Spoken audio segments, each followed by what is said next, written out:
தி Chennai silks ஆடி sale தூத்துக்குடியில் ஜூலை 12 முதல் கோலாகல ஆரம்பம். இப்போது புதிய அறிமுகம் ஆச்சி ஹோட்டல் சாம்பார் மற்றும் ஆச்சி இடிச்ச சாம்பார் 50 கிராம் ரூபாய் 20 மட்டுமே. Meenakshi medical college hospital and research institute Kanchipuram. Accredited A+ by NAC. சிரிப்பின் சிறுத்தை, பண்பின் பருத்தி வீரன், வீரத்தில் விருமனாய் திகழும் எங்கள் அண்ணன் கார்த்திக் அவர்களை சிறப்புரையாற்ற அழைக்கிறோம். ஸ்கூலுக்கு போய் படிங்கன்னா பஞ்சு டைலாக் எழுதுது, என்ன பண்றது உங்களெல்லாம். பெரியவங்க எல்லாருக்கும் வணக்கம், பத்திரிகை தொலைக்காட்சி நண்பர்களுக்கு வணக்கம், மெடில் இருக்கும் மாயா அவர்களுக்கும் கல்யாணி அவர்களுக்கும் அப்பா அண்ணா அகரம் குழந்தைகள் எல்லாருக்கும் வணக்கம். பெற்றோர்களுக்கு முக்கியமாக ஆசிரியர்களுக்கும் ரொம்ப ரொம்ப வணக்கம். நான் 2 வயசு இருக்கும்போது ஆரம்பித்த ஒரு அறக்கட்டளை. அது சின்ன வயசில் ஆத்தா சொல்லுவாங்க, எது பண்ணாலும் தொடர்ந்து பண்ணுற மாதிரி இருக்கணும், ஆரம்பிச்சு நிறுத்தக்கூடாது. இது சின்ன வயசில் நான் கேட்ட ஒரு வார்த்தை. ஆனால் அது தொடர்ந்து பண்ணுறது அப்படிங்கிறது அவ்வளோ ஈஸி இல்லை. நான் சின்ன வயசுலேருந்து பார்த்துருக்கேன். நினைவு தெரிஞ்ச நாள்லேருந்து வீட்டில் தான் அந்த ஃபங்க்ஷன் நடக்கும். சிவகுமார் கல்வி அறக்கட்டளை ஃபங்க்ஷன் நடக்கும். நாங்கள் சின்ன பசங்களாம் ஸ்கூல் படிச்சுட்டு இருக்கும்போது இருந்தே அந்த ஒர்க்கை பார்த்துருக்கோம். இன்றைக்கி ரொம்ப ஈஸி கம்யூனிகேஷன், ஒரு செல்ஃபோன் இருக்குது, நம்ம தெரிஞ்சவங்களை எங்கேனா ட்ராக் பண்ணி பிடிச்சிடலாம். ஆனால் அப்போ ஸ்கூலில் ஃபஸ்ட் மார்க் வாங்கின பசங்க, ஸ்டேட்டில் ஃபஸ்ட் மார்க் வாங்கின பசங்களை தேடி பிடிக்கணும்னா அது ஒரு பெரிய வேலை. அப்பாவோட ஃப்ரெண்ட்ஸ் வீரனன் மாமா இங்கே நான் நினச்சி பார்க்குறேன், ராவ் அவர்களை நினச்சி பார்க்குறேன். அவங்க 3 பேர், ஒரு ஸ்ட்ரீட்டில் இருந்து 3 பேர் சேர்ந்து நம்ம ஏதாவது ஒன்று பண்ணணும். அப்பாவுடைய 100வது படம் முடியுது. அந்த 100வது படம் எடுத்து முடிக்கும் போது எல்லா தயாரிப்பாளர்களும் 100 தயாரிப்பாளர்களையும் கூப்பிட்டு ஒரு கேடயம் கொடுக்குறாங்க. எம்ஜிஆர் அவர்கள் தலைமையில் அப்பாவை அறிமுகப்படுத்தின இயக்குநர்கள் கலந்துக்கிறாங்க. கமல் சார் அப்போ வளர்ந்து வரும் ஹீரோ, அவரும் கலந்துக்கிறாரு. அவர் அந்த ஃபங்க்ஷனில் பாராட்டி பேசுகிறாரு. அந்த ஃபங்க்ஷன் முடியும் போது ஒரு படத்துடைய சம்பளம் மொத்தமாக அப்படி நம்ம கொடுக்க மனசு வருமானு தெரியல, மொத்த சம்பளத்தை அப்படியே பேங்க்ல போட்டு, ஏன்னா அப்படி பெருசாக காசுக்கு ஆசைப்படாத ஒரு ஆளாக இருந்திருக்காரு அப்பா. நான் தான் சொல்லுவோம், கிண்டல் பண்ணுவாங்க சொந்தக்காரங்களாம், வர்ற காசை கூட வேணான்னு சொல்லிடுவார் இவர் அப்படின்னு. பட் அவரை பற்றி அது கவலைப்பட்டுக்கல, அவர் அப்படி தான் வாழ்ந்திருக்காரு. அந்த காசை போட்டு அந்த காசில் வர வட்டி எடுத்து பரிசு வழங்க ஆரம்பிச்சிருக்காங்க. முதல் பரிசு 1000 ரூபாய், அப்புறம் 750 ரூபா, அப்புறம் 500 ரூபாய். இந்த 1000 ரூபாய் பெரிய காசா அப்படின்னு நான் யோசிச்சு பார்க்கலாம். சரி, தங்கம் அப்போ என்ன விலை இருந்திருக்கும் 1979ல யோசிச்சு பார்த்தா அது 750 ரூபா இருந்திருக்கு. ஸோ கிட்டத்தட்ட ஒரு 1.5 சவரன் வாங்குற அளவுக்கு பரிசு தொகை கொடுத்துருக்காங்க. தொடர்ந்து 25 வருஷம் அந்த ஃபங்க்ஷன் நடந்துகிட்டே இருந்துச்சு. ஒவ்வொரு வருஷமும் சின்ன சின்ன ஊர்கள்ல இருந்து எங்கே இருந்தாலும் தவறாமல் அப்பா கிட்ட பரிசு வாங்கிட்டு போவாங்க. நாங்கள் வெளியூரில் எங்கே ஷூட்டிங் போனாலும் அப்பாவோட படங்களை பற்றி பேசுகிறாங்களோ இல்லையோ, ஆமாம் அவங்க அப்பா படிப்புக்கு ஹெல்ப் பண்ணுவார்ல அப்படின்னு சொல்லுவாங்க. ஸோ அதை தொடர்ந்து பண்ணது தான். அதுக்கப்புறம் 25வது ஆண்டுக்கு அப்புறமா அகரம் எடுத்து அதை செய்ய ஆரம்பிச்சது. அகரம் எடுத்ததுக்கு அப்புறமா தான் வெறும் ஃபர்ஸ்ட் மார்க் எடுத்தது மட்டும் கிடையாது, எங்கேருந்து ஃபர்ஸ்ட் மார்க் எடுத்தான் அப்படிங்கிறது ரொம்ப முக்கியமாக இருக்குது அப்படிங்கிறது புரிதல் வந்துச்சு. எந்த இடத்துல இருந்து ஆரம்பிச்சு படிச்சு வந்தாங்க. இன்னைக்கு ஒவ்வொரு பசங்களும் அவங்களுடைய பேக்ரவுண்ட் சொல்லும்போது அப்பா எங்கேருந்து வந்தாருன்னு தான் யோசிக்க முடியுது. எங்கனால அதை நான் சொல்ல முடியாது. நாங்கள் ஆசீர்வதிக்கப்பட்டவங்க அப்படின்னு தான் சொல்லிக்கணும், இல்லை போன ஜென்மத்து புண்ணியம்னு சொல்லிக்கலாம். அப்பாவுக்கு பையனா பிறந்ததுனால பல விஷயங்கள் கடந்து வந்துட்டோம். ஆனால் அப்படி இருந்தாலும் எதுவும் தெரிஞ்சுக்காம இங்கே வந்துட முடியாது. இதுக்கு பயங்கர ஹார்ட் ஒர்க் தேவை. யார் எந்த இடத்துல ஆரம்பிச்சாலும் ஹார்ட் ஒர்க் பண்ணி தான் ஆகணும். இந்த கீழே இருந்து ஆரம்பிச்சு நான் ரொம்ப கஷ்டப்பட்டேங்க அப்படிதான் வர முடிஞ்சுன்னு சொன்னா அது உண்மைதான். கஷ்டப்படாம எதுவுமே கிடைக்காது. எல்லாருமே உழைச்சுதான் வர முடியும். எந்த விலை கொடுக்காம எதுவுமே கிடைக்காது. அந்த விலை எப்பவுமே காசு பணம் கிடையாது, உங்க தூக்கமா இருக்கும், உங்களுடைய சந்தோஷங்களா இருக்கும். இங்க இருக்கிற எல்லாருமே ஏதோ ஒன்று பெருசா விலை கொடுத்து இழந்துதான் இன்னைக்கு அவங்க படிச்சு இங்க வந்திருக்காங்க. அதனால இன்னைக்கு ஹார்ட் ஒர்க்கோ நம்ம தியாகம் பண்ணிக்கிற விஷயம் என்னவோ நிச்சயமா அது பரிசளிக்குது. இல்லைங்க நான் வாழ்க்கை பூரா உழைச்சிட்டே இருக்கேன், எனக்கு எதுவுமே கிடைக்கலன்னு சொன்னா நீ ரொம்ப நாள் வெயிட் பண்ணா ரொம்ப பெருசா கிடைக்கும். நீ கொஞ்ச நாள் வெயிட் பண்ணா சின்னதா கிடைக்கும், ரொம்ப நாள் வெயிட் பண்ணா ரொம்ப பெருசா கிடைக்கும். அதனால எக்காரணத்தை கொண்டும் தளர்ச்சி ஆயிடவே வேண்டாம், தொடர்ந்து பயணிக்கணும்னு நான் உங்களை கேட்டுக்கிறேன். தைரியமா இருங்க. இங்க அகரம்ல ஒவ்வொரு வாட்டியும் நான் பசங்க கேட்கறது ஊர்ல இருந்து படிச்சு சென்னைக்கு வந்துட்டேன், சிட்டிக்கு வந்துட்டேன். பசங்களை முக்கியமா சிட்டிக்கு கொண்டு படிக்க வைக்கணுங்கிறதான் ஒரு ஆசையை. அங்க பக்கத்துல இருக்கிற காலேஜ்ல படிக்க வச்சிடலாமே அப்படின்னா அங்க இருந்து அங்க எக்ஸ்போசர் சின்னதா தான் இருக்கும். நேற்று யூடியூப்ல பார்க்காம ஒருத்தர் சொன்னாரு, சார் நீங்க இந்தியாவில இருந்து சம்பாதிச்சா 1 லட்சம் சம்பாதிக்கிறீங்கன்னா அப்படியே அமெரிக்கா போனா 5 லட்சம் சம்பாதிக்கலாங்கிறாங்க. அப்ப சின்ன கிராமத்துல படிச்ச பையனுக்கு என்ன தெரிஞ்சுக்க முடியும்? அங்க இருக்கிற ஒரு கல்லூரியில படிச்சா அந்த அளவுக்கு தான் அறிமுகம் இருக்கும். ஆனா இங்க இருக்கிற பசங்க சென்னைக்கு படிக்கணும், பெரிய சிட்டியில படிக்கணும் அப்படின்னு அகரம் முடிவெடுத்தது ஏன் அப்புறம் தான் எனக்கு புரிஞ்சுது. ஆனால் ஒரு சிக்கல் இருக்கு. இங்க வந்த உடனே கூட படிக்கிற பசங்க எல்லாம் பயங்கரமா ட்ரெஸ் பண்ணிருப்பானுங்க, இல்ல இங்கிலீஷ் பட்டைய கலப்பானுங்க. அது நல்ல இங்கிலீஷா இருக்கான்னு தெரியாத அளவுக்கு நமக்கு இங்கிலீஷ் தெரியாது. அவனும் சுமார் இங்கிலீஷ் தான் பேசுவான். ஆனா நம்மளா வந்து ஓவரா அவனை பார்த்து பயப்படுவோம். ஸ்கூல்ல இருக்க வரைக்கும் நம்ம கூட தெரிஞ்ச பசங்க கூட இருந்திருப்போம். ஆனா காலேஜ் போனோடனே பார்த்தா எல்லா ரகமான பசங்களும் வருவாங்க. அப்போ பயங்கர இன்ஃபீரியாரிட்டி காம்ப்ளெக்ஸ் வரும்.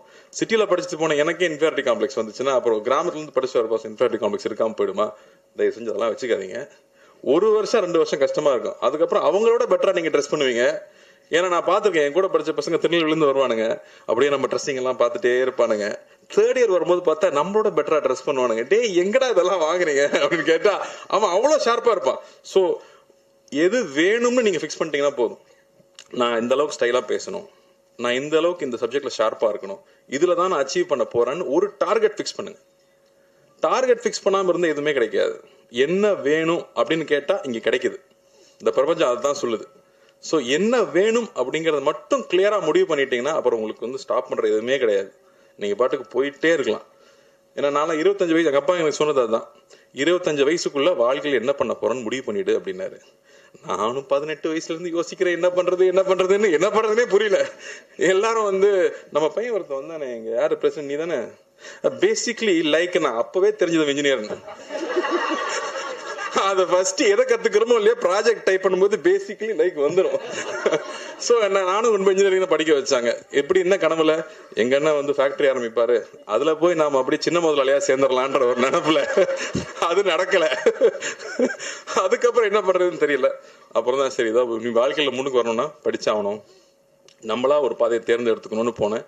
அப்போ நான் இன்ஜினியரிங் படிச்சு முடிச்சதுக்கு அப்புறமா ஒன்னும் தெளிவா புரிஞ்சுது, எனக்கு வந்து இன்ஜினியரிங் எல்லாம் பிடிக்கல, எனக்கு சினிமா பிடிச்சிருக்கு. அது சொல்றதுக்கு ரொம்ப வெக்கமா இருந்துச்சு, ஆனா அதை சொல்லிதான் ஆகணும். எங்க அண்ணனுக்குலாம் அவ்வளவு இன்ட்ரெஸ்ட் கிடையாது, பட் எனக்கு பிடிச்சிருந்துச்சு. ஸோ நான் தைரியமா அப்பா கிட்ட சொல்லிட்டு, இல்லப்பா நான் திரும்பி வரேன், நான் சினிமாவில் ட்ரை பண்ண போறேன், கத்துக்கணும்னு தான் நினைச்சேன். எதுவுமே எனக்கு தெரியாது, கத்துக்கணும்னு ஆசைப்பட்டு வந்தேன். ஆனா இதுதான் அப்படின்னு நான் முடிவு பண்ணதுக்கு அப்புறமா எனக்கு எல்லாமே நடந்துச்சு. அது வரைக்கும் நான் ஆவரேஜ் ஸ்டூடெண்டா இருக்கிறது ரொம்ப கொடுமை. ஞானவேல் சார்கிட்ட நான் பேசியிருக்கேன். நல்லா படிக்கிற பையனை பாராட்டுவாங்க, நல்லா படிக்காத பையனை திட்டுவாங்க, ஆவரேஜ் மார்க் வாங்குறவன கண்டுக்கவே மாட்டாங்க. ரொம்ப கொடுமை அது. ஸோ இனிமே எது பண்ணாலும் பெஸ்டா பண்ணணும்னு முடிவு பண்ணது, எது பிடிக்குது நான் அதை நோக்கி போகணும்னு முடிவு பண்ணதுக்கு அப்புறம் எல்லாமே மாறிச்சு. அதனால என்ன வேணுங்கிறத சீக்கிரமா டிசைட் பண்ணுங்க. கொஞ்சம் கஷ்டமான வேலை தான், ஆனா அதை சீக்கிரமா டிசைட் பண்ணிட்டீங்கன்னா அது நிச்சயமா நமக்கு கிடைக்கும். தொடர்ந்து படிங்க. கல்வி பெரிய ஆயுதமா இருக்கு. இங்க வந்து ஒவ்வொருத்தரும் அவங்களோட எக்ஸ்பீரியன்ஸ் ஷேர் பண்ணும்போது, நாங்கள் அக்ரமுக்கு வரும்போது ஒவ்வொரு வாட்டியும் அது புதுசா இருக்கும். ஏன்னா இப்போ யூடியூப்குள்ள போனீங்கன்னா என்ன வாட்ச் புதுசா வந்திருக்கு, எந்த கார் புதுசா வந்திருக்கு, அவன் என்ன ட்ரெஸ் வாங்கினா, இதை பத்தியே தான் நியூஸ் வந்துட்டு இருக்கு. ஏன்னா நம்ம அதை தான் தேடி தேடி பாக்குறோம். ஆனா நீங்க இந்த மாதிரியான செய்திகளை இப்ப கல்யாணி சொன்னாங்க இல்லையா, இதெல்லாம் ஷார்ட்டா வந்து அட்லீஸ்ட் 100 மில்லியன் வியூஸ் போகணும். அப்பதான் மக்களுக்கு இதை பத்தி தெரியும். நமக்கு வந்து பகுதி நேர உதவி கிடைக்கிற பள்ளிகள் பத்தி நமக்கு தெரியுமா, தெரிஞ்சுக்கணும்னு நினைச்சிருக்கோமா? இந்த மாதிரி விஷயங்கள் தான் இங்க ஷார்ட்ஸா கட் பண்ணி தயவு செஞ்சு பாப்புலர் பண்ணணும்னு நான் கேட்டுக்கிறேன்.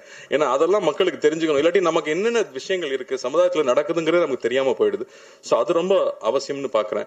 இங்க ஒவ்வொரு தடவை வரும்போதும் ஒவ்வொருத்தரும் பகிர்ந்துக்கிற விஷயங்கள் நமக்கு மறுபடியும் புது புது விஷயங்களை கத்துக் கொடுத்துட்டே இருக்கு. இதெல்லாம் நம்ம சமுதாயத்துல இருக்கான்னு தெரிஞ்சுக்கிட்டே இருக்கு. மணிப்பூர்ல இருந்து ஒரு பாப்பா வந்து இங்க பேசுச்சு. அது இங்கிலீஷ்ல பேசுச்சு. அது என்ன பேசுன்னு எல்லாருக்கும் தெரிஞ்சிருக்குமான்னு தெரியலையான்னு தெரியல. அதுக்காக நான் ஒரு வாட்டி சொல்லணும்னு நினைக்கிறேன். எங்க ஊர்ல வந்து பிரச்சனை நடக்குது. எங்க ஊர்ல வீட்டை விட்டு வெளியில போக முடியல. அதனால எங்க ஊர்ல நிறைய குழந்தைங்க ஸ்கூலுக்கும் காலேஜுக்கும் போக முடியல, வீட்டுல உட்காந்துட்டு இருக்காங்க அப்படின்னு சொல்லுது. நான் அதிர்ஷ்டவசமா இங்க வந்ததுனால இங்க நான் படிச்சுக்கிட்டு இருக்கேன். தயவு செஞ்சு எங்க ஊருக்காக பிரார்த்தனை பண்ணிக்கோங்க. தயவு செஞ்சு எங்க ஊர்ல இருக்கிற குழந்தைங்களுக்கு மறுபடியும் பள்ளிக்கும் கல்லூரிக்கும் போறதுக்கு வழிவகுக்குங்க அப்படின்னு சொல்லி அந்த பாப்பா கேட்டுக்குச்சு. அதை நம்ம அந்த சிச்சுவேஷன் நம்மளால உணர முடியுமா? நம்ம வந்து தமிழ்நாட்டில் இருக்கோம், அதெல்லாம் என்னன்னு நமக்கு தெரியல. ஆனா அங்கிருந்து படிப்புக்காக அந்த பொண்ணு இங்க வந்திருக்கு. இதே மாதிரி நேபாளில இருந்து வந்த கதைகள் நான் வந்து வைஃப் சொல்லி கேள்விப்பட்டிருக்கேன். அங்கிருந்து வந்து படிக்க முடியாது, தப்பிச்சு வரணுங்கிறப்ப லேக் எப்போ உறையுமோ, அங்க ஒரு லேக் இருக்குமா, அந்த லேக் உறைஞ்சா கல்லாயிருமா. அந்த டைம்ல யாராவது போனாங்கன்னா அவங்க கூட குழந்தைய அமுச்சு விட்டுருவாங்களா, நீயாவது உயிரோடு இருங்கிற மாதிரி. அப்படி நடந்து வரும்போது ஐஸ் சாப்பிட்டுக்கிட்டே வருவாங்களாம். அப்படி வந்து இங்க குழந்தைங்க படிச்சு அவங்க பெருசா வந்திருக்காங்க. அப்படி கல்விக்காக எவ்வளவு விஷயம் நடக்குது அப்படின்னு நினைக்கும் போது ரொம்ப ரொம்ப ஆச்சரியமா இருக்கு. அதனாலேயேதான் இன்னைக்கு எங்க போனாலும் நீங்க வந்து எனக்கு படிப்புக்கு ஹெல்ப் பண்ணுங்கன்னு சொன்னா, இங்க நம்ம எனக்கு தெரிஞ்சு தமிழ்நாட்டுல யாரும் இல்லைன்னு சொல்லவே மாட்டாங்க. நிச்சயமா ஹெல்ப் பண்ணுவாங்க நம்புறேன். அதே மாதிரி நானும் கேட்டுக்கிறேன், உங்க வீட்டுல வேலை செய்யறவங்களா இருக்கலாம், பக்கத்துல இருக்கிறவங்களா இருக்கலாம், படிப்புக்குன்னு கேட்டா கையில கொடுத்துடாதீங்க, ஸ்கூல்லயே போய் காசை கூட கட்டிடுங்க. அது பெரிய ரிசல்ட் கொடுக்குது அப்படின்னு நிச்சயமா தெரியுது. அதுக்கப்புறம் என்னோட பொண்ணுக்கு வந்து ஒரு ப்ராஜெக்ட் இருந்துச்சு. அப்பா சொன்ன மாதிரி காஸ்ட்லியான ஸ்கூல் தான். பட் எனக்கு ரொம்ப ஆசையாக இருக்கும், கிளாஸ்மேட்ஸ் வந்து எல்லா தரப்பு குழந்தைங்கள் பழகணும்னு ஆசையாக இருக்கும். அப்படி அவங்களுக்கு ஒரு ப்ராஜெக்ட் இருந்துச்சு. ஒரு கவர்மெண்ட் ஸ்கூலில் போய் அங்கே இருக்கிற குழந்தைங்க கிட்ட ஒரு ப்ராஜெக்ட் பண்ணி அவங்க இன்ட்ராக்ட் பண்ணி, நீ ஏன் ஸ்கூலுக்கு வர்றதுக்கு உனக்கு ஏன் பிடிக்குது, உங்கள் அப்பா ஸ்கூலுக்கு அனுப்பலன்னா நீ எப்படி சண்டை போட்டு வருவ அப்படின்னு கேட்குறதுக்கு ஒரு ப்ராஜெக்ட். அதில் தன் வயசில் இருக்கிற குழந்தைகள் கூட போய் அங்கே உட்காந்து பேசி அவங்க ஒரு ப்ராஜெக்ட் பண்ணிட்டு வந்தாங்க. அதுக்கப்புறமா ஒரு ப்ராஜெக்ட் வச்சு எக்ஸ்பிளைன் பண்ணாங்க. அப்போ வந்து ரொம்ப இன்ட்ரெஸ்டிங்காக ஒரு விஷயம் நடந்துச்சு. எஜுகேஷன்னா என்ன அப்படிங்கிற கேள்வியை கேட்குறாங்க, பாப்பா கிட்ட கேட்குறாங்க. அது சொல்லுது, சக மனுஷனை மதிக்க கற்றுக் கொடுக்குது அப்படின்னு. சரி, அப்போ ஓகே, அப்போ அது எவ்வளோ முக்கியமாக இருக்குது அந்த விஷயம் அப்படிங்கும்போது எனக்கு ரொம்ப ரொம்ப பெருமையாக இருந்துச்சு. ஸோ அந்த புரிதல் எல்லாருக்கூடையும் போய் பழகிறப்ப தான் கிடைக்குது. அதனால நாமளும் குழந்தைகளை எல்லாருக்கூடையும் பழகிறதுக்கான சந்தர்ப்பங்களை ஏற்படுத்தி கொடுக்கணும். அப்போ தான் தன்னுடைய வாழ்க்கை தனக்கு கிடைச்ச விஷயங்களை மதித்து நேரான வழியில் அப்பா சொன்ன மாதிரி அந்த டிசிப்ளினும் அந்த கல்வியை நோக்கி போகிற உழைப்பும் ரொம்ப முக்கியமாக இருக்கும். ஸோ அதை நாமளும் செய்யணும்னு நான் கேட்டுக்கிறேன். வாய்ப்பளித்ததுக்கு நன்றி, ரொம்ப ரொம்ப சந்தோஷம். அகரம் தம்பி தங்கைகள் எல்லாருக்கும் என்னுடைய வாழ்த்துக்கள். தைரியமாக இருங்க, என்றைக்கும் எந்த காம்ப்ளெக்ஸும் வச்சுக்காதீங்க. ஒருத்தனுக்கு 1 வருஷத்தில் கிடைக்கும், ஹார்ட் ஒர்க் பண்ணால் நமக்கு 5 வருஷத்தில் கிடைக்கும், இல்லை 10 வருஷத்தில் கிடைக்கும். ஒர்க் பண்ணுங்கள், எவ்வளோ லேட் ஆகுதோ அந்த அளவுக்கு போனஸ் பெருசாக கிடைக்கும். அவ்வளோதான்.